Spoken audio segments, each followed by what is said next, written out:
Fort McMurray in Alberta, Canada, they are an oil giant. They produce more oil than most places in the entire world, and we'll talk about devastation recently. 88,000 people have been evacuated out of the city, and there's fires still raging as we're doing this show today, and it's a real problem. But I wanted to talk about the problem with you. And you know what? People from around the world literally have been paying attention to this. It's in all of the news because, again, it's such a big deal with regard to the economy, and of course it's a big deal when so many people lose their homes. Over 1,600 structures have been destroyed at the time of this taping, at least, and hopefully that number will go down versus up. We can only go down if somebody counted wrong, and we can only hope for that. The really good news is, though, of course, that nobody has lost their lives. I mean, there's been no injuries that have been reported, at least again to this point in time. So there's a lot of positive things. And you know, I wanted to share a little story with you about a man, Ralph. Ralph left his home one morning to go to work, and he went out to his car and it wouldn't start. So he had to phone the tow truck. Bad for Ralph. He phoned the tow truck and says, "Come and pick up my car."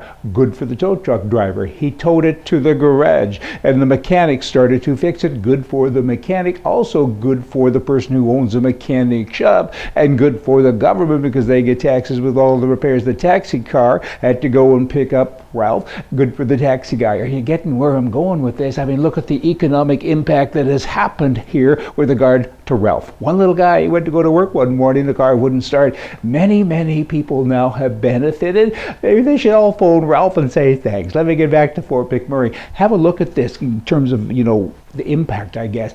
1,600 homes, call it. That's 1,600 fridges, brand new fridges, 1,600 wash machines, and so on and so on. And wow, I look at the construction boom that'll happen. It's way up north in the middle of nowhere. They got to go to Edmonton to get lumber and concrete and people.